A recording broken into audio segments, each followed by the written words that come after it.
Okay, perfect. Well, welcome everybody, as I was saying, to what I hope will feel like quite a collaborative session on taking type ethically into its second century. And it's great that we've got people from the whole sort of global type community to be part of this. This is, in a way, some discussions we've been having within the board of BAPT, but it's great to get everybody's input and reaction to it, and to be part of one global community together. So my name's Jerry Gilpin, I'm the board secretary, and I'm going to just shape the first half of this really with some input, and then there'll be some case studies for us to talk about, and some breakout rooms at that point, and then we'll come back together for some feedback and some very rough conclusions at the end of the time together. But do feel free to put comments and so on into chat as we go through as well. Let's see. Why can I not? Oh, here we are. Perfect. Right, so we're going to start with a little poll because it's not straightforward that type and ethics have anything to do with each other, perhaps. So what's ethics got to do with type? We thought was a good place to start. And just to ask you what your experience has been so far. So Richard, could you launch the poll? And please check as many boxes as you like on this poll that you feel you recognize in your experience.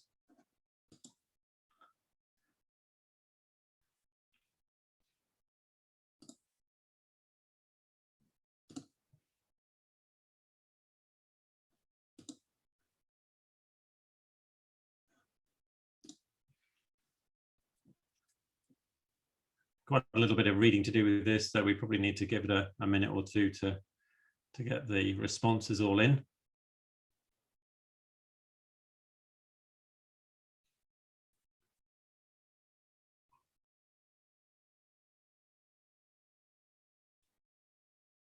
Richard, is very much in your hands as to when you think you've got an adequate response. We've got 81% of people. We'll give you another few seconds to vote. 84. There's still a few people coming in. Last chance to vote. Do make your choices now in the next few seconds, please. 90%. That looks good to me. Right, I'm closing the polling now. And I'm going to share the results. Lovely. Great. So of those responses, 90% of respondents, that's amazing, isn't it, have encountered individuals or organizations who have experienced unethical use of type in the past. So this is something we recognize in our experience together. It's great to see that a good solid majority, 73%, do think about the ethical dimension of type in the way we use it. But also we're aware in the first two questions there, many of us have been asked by one or more clients to use type in a way that we regard as unethical, and quite a sizable number, 45% of respondents have actually refused type-based work on the grounds that it would be unethical to use it the way the client's proposing. So that's just as it were, the kind of the background in terms of our own experience for this. And I want to give a bit more context before we actually start talking about the specific ethical piece, because it does have a context, this discussion, in the wider history of type. So we're talking about taking type ethically into its second century, and here is one of the photos of Jung, which I think Richard in his talk yesterday described as the nice grandfatherly Jung. So here he is. And as we're all aware, this year, Psychological Types was published in 1921. So that's the centenary that we're celebrating as we meet together this year. And 68 years later, BAPT was established. This is our 32nd annual conference, and it's marvelous that that this year in particular, it is bringing in a real sort of global forum, that's great. BAPT was set up, to quote from the Constitution, as the board secretary always should do, to advance education and in particular to promote the knowledge and use of Jungian psychological type with special reference to the Myers-Briggs type indicator. So the Constitution has, in a way, both a wide and a narrow remit here, doesn't it? It has the remit to promote the knowledge and use of Jungian psychological type, and then special reference to the MBTI, which of course in 1989 was probably by far the majority way into type that people would have experienced, certainly in the UK, and I suspect globally. But we move on because the context has changed, hasn't it, over the last 30 years.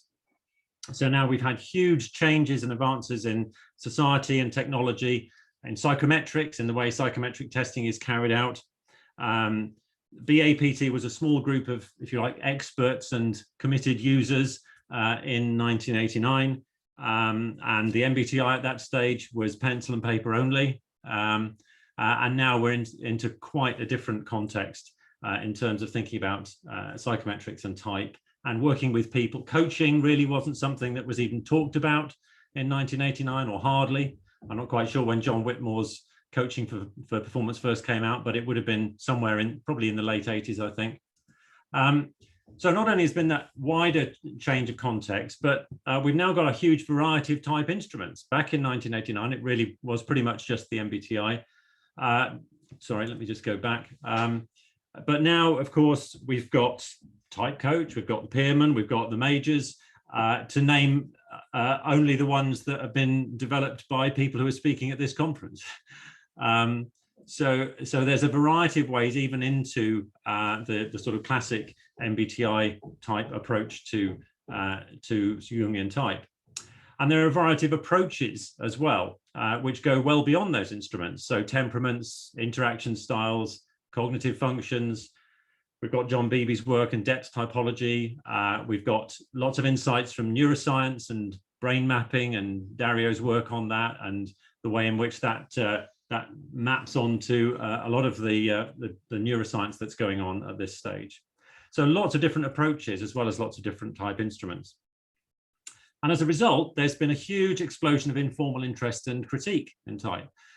Richard's fantastic preparation that kicked us off, presentation that kicked us off yesterday lunchtime at this time, really went into quite a lot of this, and looked not only at the reception of psychological types when it was first published, but a lot of the critique around at the moment. Some of it well-informed, much of it not. But certainly you only need to go around on Twitter or YouTube or whatever to find lots and lots of different approaches to type, a lot of informal interest, and a lot of very much sort of embodied and lived experience of type, not always with a great deal of undergirding knowledge, perhaps. And as Richard again pointed out yesterday, academic psychology has largely invested in other approaches, and Jungian type on the whole tends not to be that mainstream, as it were, in academia. So there's a question here for us as an organization, and probably for APT and OSAPT and other type organizations as well. What's our role now, given this change of context and all the stuff that we've put here on this slide? So BAPT, just to give you the context for the conversation about ethics, has been having some strategy conversations over, the board has been having strategy conversations over the past year or so. And we've come up with sort of 4 qualities that we think as an organization we want to embody. The first is to be accessible. There's always a danger of a small interest group becoming inward looking, but we have great resources, as all the type communities around the world do. How can we make them available? We've got a great network here at this conference and beyond it. How can we make the most of that? What should we be doing more of to make BAPT and type generally more accessible around the world? Well, the conference, and in some ways COVID has been a gift to us because it's made it much more accessible. In fact, we have 120 people or so signed up to this year's conference, which is unthinkable had it been face-to-face in Milton Keynes, which was our original plan. So the questions there for us around accessibility are: how can we make the type community more accessible to a wide range of users and interest groups around the world, and to collaborate with OSAPT and APT and other organizations? one of the things that's great is that we hopefully tonight in the AGM, we will have a new board member to look at developing relationships with those of you who are in the mainland of Europe, and to make the organisation feel more accessible for you.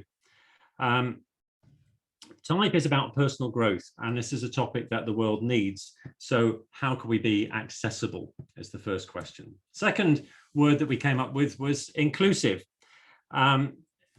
If we look around, even the people at this conversation now, today, we are a fairly restricted group in terms of age, ethnicity, educational background, sexuality, even in terms of type diversity, I suspect. There are probably some types that are not represented here. But our feeling was that it was important to make BAPT and the type community globally, as we're part of that, as inclusive as possible, not just in terms of the frames I've mentioned, but of all of them, and including a wide variety of approaches to type and to Jungian psychology. The conference itself has a really inclusive feel, I think, and just because there's so much material there, and it's great that so many of you on this call are contributing. But we want to do more to bring in things like the sort of hashtag MBTI type groups that Richard mentioned yesterday, and to learn from one another. Thirdly, we wanted to be sustainable. BAPT is pretty much run on a shoestring. It's certainly not about making money anyway, but it needs to survive, and it needs to thrive. If type matters, we want BAPT to continue to flourish. So therefore, of course, it's good to increase membership and the use of the resources and networks that we have together. Great to see new people coming onto the board and so on, and to be financially secure, to make sure that we're here to celebrate, or probably not me personally, but here to celebrate the second centenary in 100 years' time.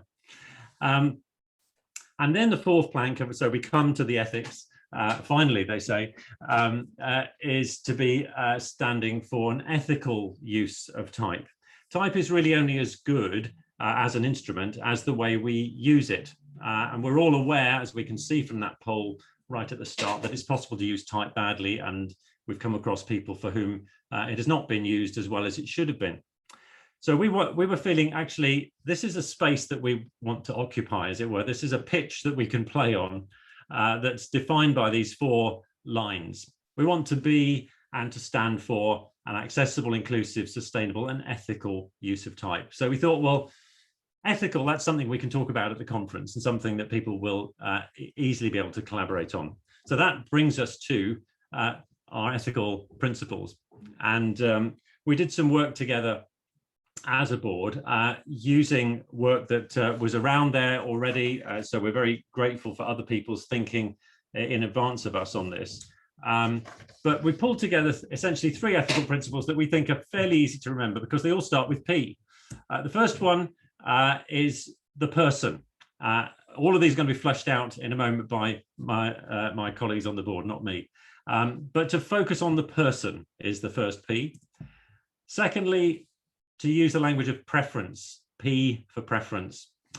And then thirdly, to put type into practice, P for practice.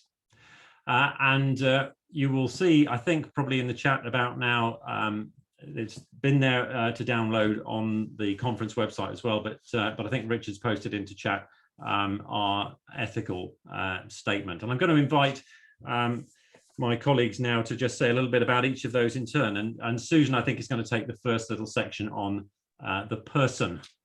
Susan, over to you.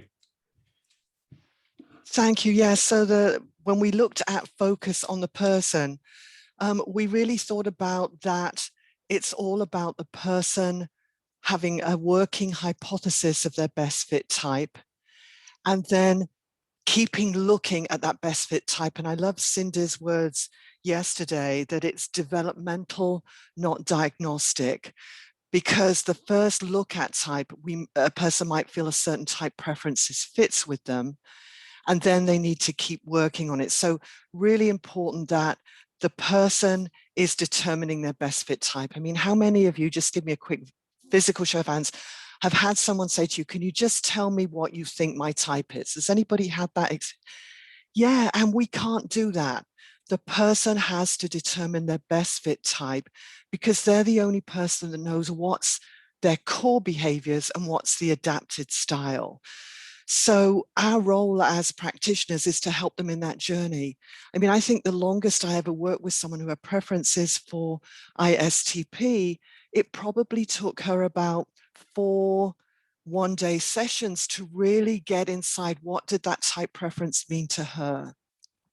And the more tools and methodologies we can use to help triangulate that result, the better. So can temperament give an insight into needs? Can interaction style give an insight into drive, cognitive processes? So it's always about the individual. The other thing is that it's really important that we emphasize that all type preferences are equally valuable. And I know Cindy talked about that also yesterday, in that when we use, someone will often say, well, what's the best type for this role? Or what's the best type I should be for my job? And all type preference combinations are equally valuable. And all types can potentially do every job. I mean, I know we have a high percentage of people with preferences for ENFP, often in the type community. I have a client who is a mathematics and financial investment wizard who's ENFP. And if you use a stereotype, you might say, oh, well, you know, ENFPs not maybe so good at maths. You can't do that, because the passion, the interest, the intelligence, all color. And so all type preferences are equally valuable, which is why we also need to be inclusive and get all types associated with the type association. And the other thing that when we're helping people identify best fit type is to look at people in their broader context. What's their cultural background? Are they in a high power distance culture? So might they therefore identify with the different preferences because of their cultural lens? What's their upbringing? What's their education? So always, as type practitioners, helping people to look at the broader context of what else is going on for this person. Maybe this person's lived in 3 different countries and picked up some, was born in a different country and has a different value set, which might look different. And so as practitioners, we have a challenging role to help guide people through that journey about what's all of the adapted style and what is their core and their best fit type that really represents their core type. So that's focus on the person. And I forget who's next. Is Catherine going next, Jerry? Yes, I am. Thanks, Susan. So language of preference. I mean, one of the most important things is that preferences and whole type are dynamic, as we all know. It's about dynamic patterns. It's not additive. And sort of type is more than the sum of the parts. One of the analogies I sometimes use when I talk to people about type is making a cake. When you make a cake, you put in your eggs, your flour, your sugar, your butter. When you mix them up and you put them in the oven, there's a chemical reaction. You can't unpick them again. And for me, type is like that. That combination of your preferences makes you unique, makes your type unique. You can't separate them out. They're stronger than the sum of the parts. So the sort of additive approach of E plus S plus T plus J doesn't really represent that dynamic interplay between the different functions. And another thing related to this, of course, is that, avoiding labeling, which I know we all know. Labels limit people. If you say to somebody, oh, well, censors aren't very good at being creative, that's what they then start to believe about themselves. And we have to be so careful about that sort of thing, I think. Or, I'm a thinker, therefore I can't be sympathetic. Or, oh, I'm an extrovert, so I must be the life and soul of the party. We do affect people's sense of self and sense of identity if we use labels. So it's important not to do that. And it's important to use verbs instead, gerunds, ing words. I think a second core principle here on preferences is that it's not about skills and competencies, as again, we all know. When I first came across type, I struggled with this word preference, actually, because to me, preference implies a choice. And yet at the same time, we say type is inborn. So I sometimes, although I do use the word preference, I also use other words like your tendency to do something, or your default setting, or your inclination is more towards this than that, or you have more conscious use of one thing rather than another. And of course, as we know, all of us can and do use all the function attitudes. And that 4-letter MBTI code is just a shorthand for how your mind typically works.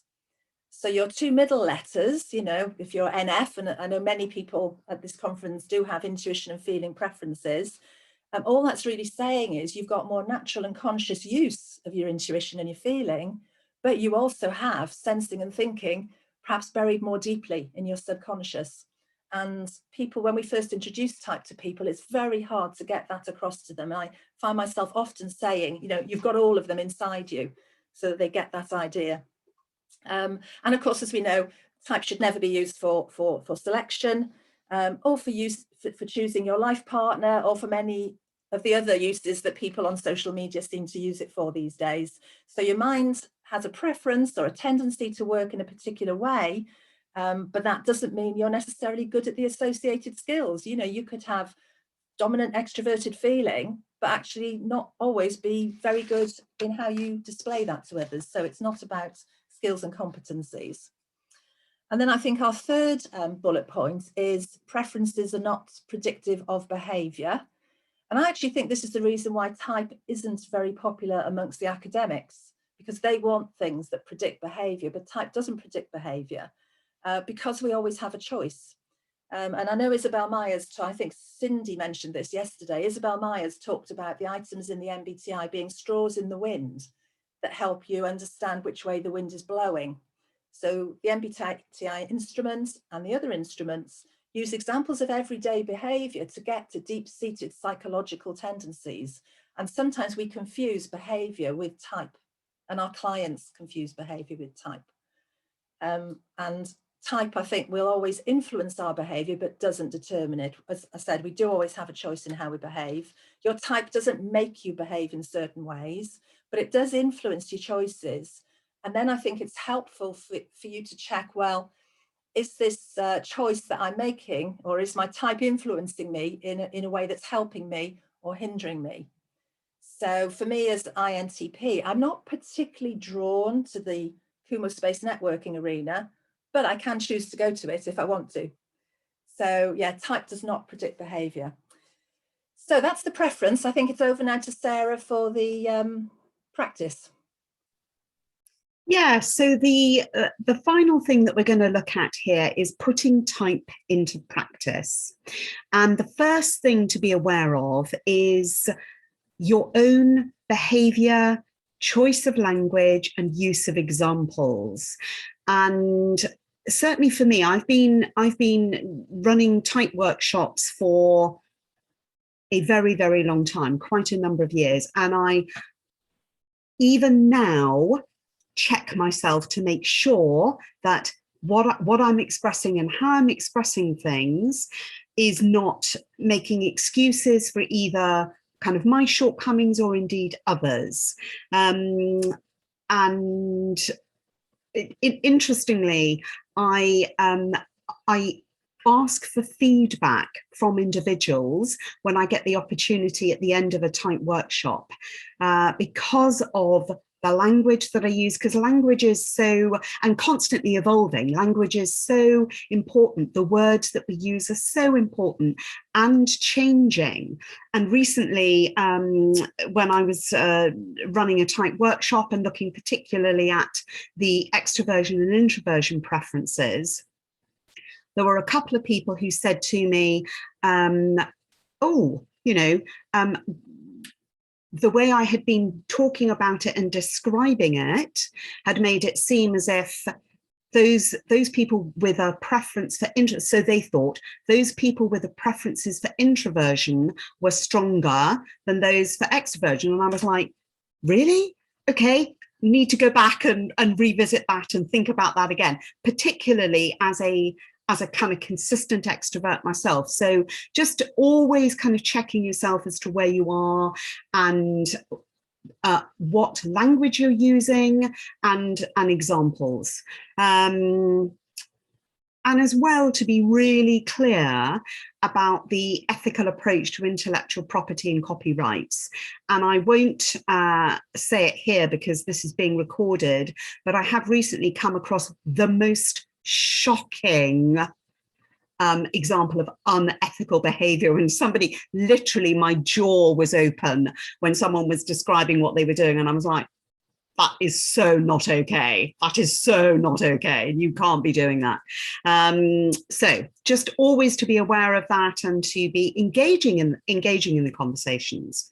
So the second point that we want to make in terms of putting type into practice is standing for the ethical use of it. So that is to, and this was a typical example. There was this person was saying, you know, well, this is how I'm wanting to use it, and this is what I'm going to be doing. And I was, I'm sorry, but that is not an ethical use of type, and that is not something that I'm prepared to be involved with at all. And here are all the reasons why. You know, those of us who are consultants, it's always challenging if we're in the position where we're, do you know what, I'm turning down this piece of work. But actually it's so important, it's just so important to have that ethical stance, because that's what we are representing when we're talking about type. And certainly those who are involved with type would want to continue with their own professional development. I can remember Jerry passing a comment to me saying, oh, you know, I don't think I'm going to be able to get to this session or that session of a CPD. Where am I going to get my type fix from? He said. And I think, you know, for all of us, we're wanting to, because we just love the model and love the material, to grow in our knowledge and our experience and develop, and that is very important in terms of continuing to use things ethically. And one of the words, the kind of stereotyping or othering of people is certainly running workshops. I found it's so powerful to be able to say every single type has its great strengths and its blind spots. Every type. There is no type that is better than another. And to emphasize that really strongly and to actually believe it as well, because it isn't just saying it, but it's having the internal stance of, this is something I genuinely believe. And I think those of us who are type practitioners do genuinely believe that. And the final point on this is modeling the use of type as a tool in the larger endeavor of human development. That's quite a mouthful, but basically what we're saying here is it is about type development. And that has been one of the major hooks for me, and continues to be my focus as I work with type, use type, train type, work with others. It's all about, okay, so this is where you are now. Let's look at how this can be developed and sort of move forward. One of the fantastic expressions that Catherine Stoddart uses in her book, focusing on interaction styles, is the difference between intention and impact. And that's type development sits absolutely in that sweet spot. And that's our calling as type practitioners, is to facilitate other individuals' growth and team growth. So that's putting type into practice. Brilliant. Thank you all for your input there.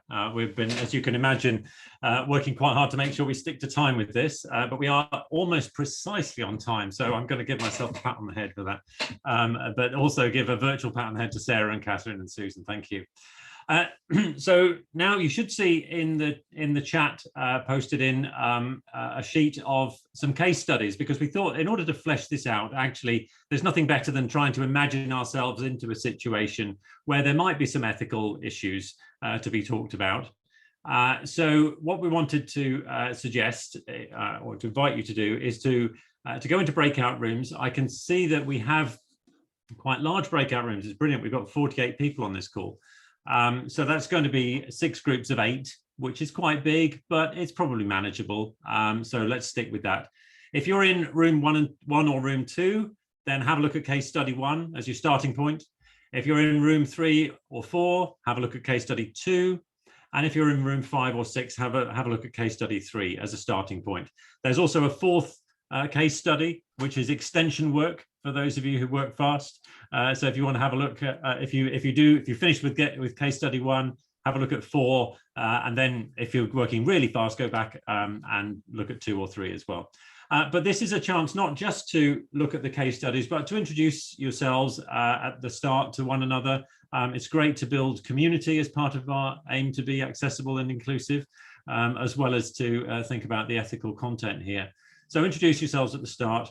The case study document is there in the chat.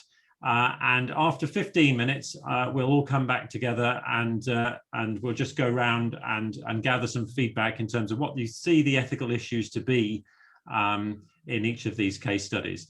The question is on the sheet as to actually what you should be talking about in each case anyway. Are there any really burning questions about clarity about what you're doing at this point? If so, unmute and put it in. Just shout. If not, Richard, will you set up the breakout rooms? Yeah, thanks, Jerry. Yeah, I can automatically assign it, so there'll be 7 to 8 people per room. Please do download the document from the chat now before you go into the breakout room, because it may not then be visible once you go in. Just to let you know, you should be able to just to click on the little ellipsis, the 3 dotty lines next to the file in the chat and open file. Okay, I'll give you a few seconds to do that in case anyone hasn't. It's also up on the website. Yeah, it's on the website. Thank you. If you miss it in chat. I'll create the rooms now. You may have to click to enter the room once it invites you, okay?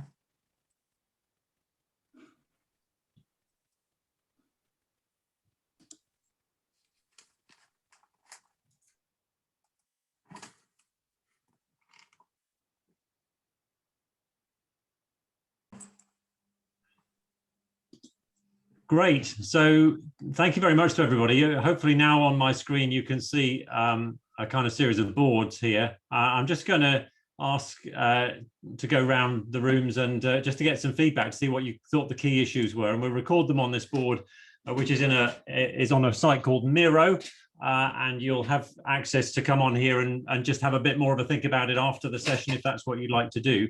But as we go through, it just seemed a convenient way to be collecting the feedback. So on the rooms 1 and 2 that we're talking about, case study 1, which I've shorthanded there as a title. It didn't work last time. We've heard that before in organizations, haven't we? So from room 1, what were you seeing the key issues were here? We didn't break it down into issue. We talked about starting by asking good questions to find out what had happened in the past, and thinking about going forward, finding out how much they could afford and see what you could squeeze in that would help rectify what happened in the past. That using type is not just about simple right and wrong, but about doing harm, and how important the training is. We would want to know what the director actually wanted as an outcome, and if type had not been used, go a different way.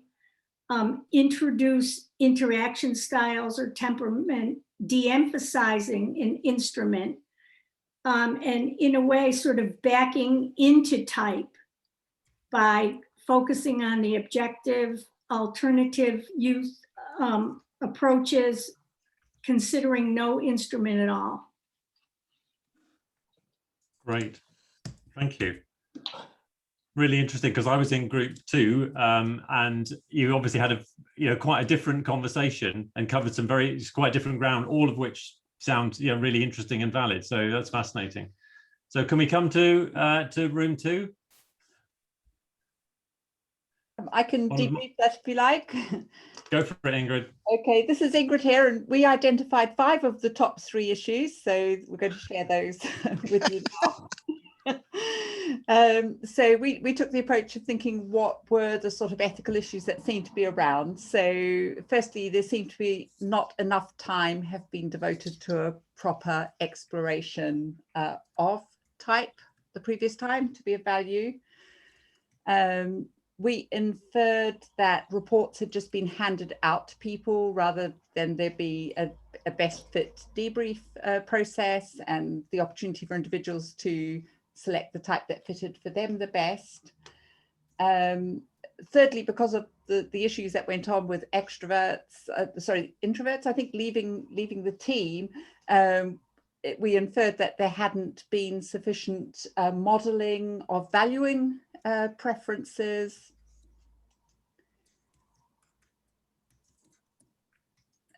We were hearing about individual preferences, so 2 issues there. Firstly, we inferred there had probably not been any introduction of the interplay of functions, maybe that letters were just being, or preferences were being treated as single items without the interplay being considered. And finally, we thought there was a concern with the use of language, that maybe sort of labeling language in relation to introversion and extroversion had been used and maybe solidified and then used in an unhelpful way. So those were our 5. Yeah. Our 5 in the top 3. Thank you. Exactly. Brilliant. Great. So rooms 3 and 4. Which again, I've just given the rough title to. My type is a prison, but there may be other issues that you may well be other things you want to say about that. So yes. room 3. So I got volunteered to report back. Thank you, David. 5 in the morning, Portland time. Fantastic conversation. Yeah, you know, one of the important issues that really came up that John Haxton had mentioned was this idea of diversity, which is so important around the world, and this idea of making room for type, for different approaches to things on both sides of that issue, both this INFJ, you're gonna storm out of the room, and other people not making room for her to say her piece. Another piece that was coming up for us was the deterministic nature of this INFJ label that was kind of dictating her behavior, and it kind of seemed like a static thing for her to deal with. And then I guess third, kind of related to that, was the coach telling her that she should not go against the grain on her type, and really wanting to explore different preferences. I would want to open that up more broadly.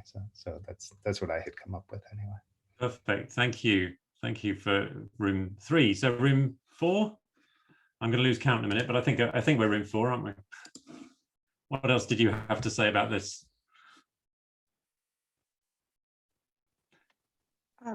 One thing that came up for me when we were chatting about this is the whole idea of going against the grain, or wanting to explain like what that means and validate that like it's okay to be an INFJ. We're not trying to change you. We're not trying to, you know, take away your gifts or your preferences, and kind of just an overall explaining of how it is a preference and things like that. Great. Thank you. Anything else from room 4?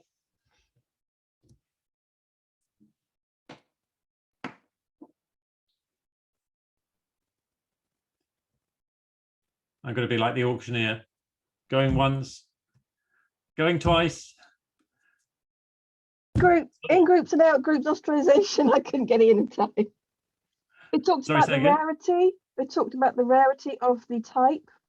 Oh yeah. So the implications to being in an in group, in an out group, an ostracization of a group.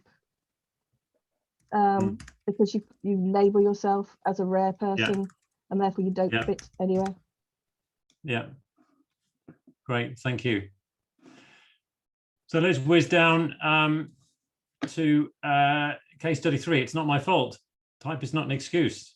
somebody's already put that on. Marvelous. I'm so impressed. I could see that a few people already on Miro here along with me. So that's great. But room 5 then? Is that us, or are we 6, Catherine? We were 6, Cindy. Okay, thank you. But I'm sure Jerry doesn't mind what order we go in. I don't mind. Let's have room 6, and then the other group, the room that hasn't reported, can then report after that. That's fine. So let's have room 6. Okay, type is not an excuse. We Great. thought that it was really poor modeling and very stereotypical. And the other thing we talked about was that as type practitioners, we really need to do our own work. And Sterling mentioned, and I thought this was a really great point, that there was no self-reflection with regard to the consultant. In other words, it just didn't seem like that person had gone inside. They were trying to, get away with stuff without really reflecting. Yeah. Great. Anything else? And it's a from bad room? business practice, really, because they weren't really meeting the client's needs. Mm.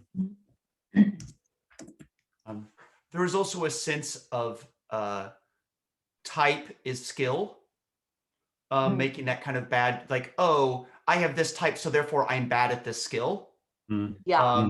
Which is, of course, something we don't want to frame. The exact opposite. Yeah. No matter their type, they can get good at responding to their clients. Yeah. As a possible suggestion. Brilliant. So room 5 then. So that's the other room. If you haven't said anything yet, room 5, what would you like to add? Anything? Well, hi, this is Carmel. Our talk was fairly short, actually, because we took quite a lot of time introducing ourselves. But basically, we said pretty much the same thing. We talked a lot about how type shouldn't be an excuse. And also, I think the practitioner's attitude wrongly suggests that type is predictive. So one can wonder about the workshop that the person's going to be delivering and how qualitative it would be. Do my other friends have anything to add? I think that was it. That's perfect, and it's perfect timing as well. So we have 4 minutes. We have 4 minutes left. So just to let you know, so this we haven't got to case study 4, but that's fine because that was extension work. We don't need to. So the ethical statement is here on the Miro board, and there's also a board here just for any thoughts and comments following the ethics session. So if you have thoughts that have been prompted by the input today and the discussion that we've had, feel free to go to Miro, click on the left-hand side here to create yourself a post-it note, and then type in and leave your thoughts there for us to pick up, and we'll certainly revisit these in the days to come. So let me stop sharing that and finally just come back to my PowerPoint slides. So there we are. So we've had our case study feedback. That's fine. There's the Miro link again. And as I say, please contribute further thoughts and comments on Miro. So I just want to tie this hour back into the context in which I set it at the start, and to just kind of reinforce that the way we want to be as an organisation and what we want to stand for is an approach to TIE that is ethical, but also accessible and inclusive and sustainable. It's just been brilliant to have all your input over this hour and throughout this conference. So grateful to people coming and sharing their insights from all around the world as part of this conference. It's been great already, and look forward to the rest of it. So thanks for being part of it. Do help us to make BAPT even more accessible, inclusive, sustainable and ethical. Send us ideas, thoughts, comments. Stay in touch, obviously, through the conference and beyond it.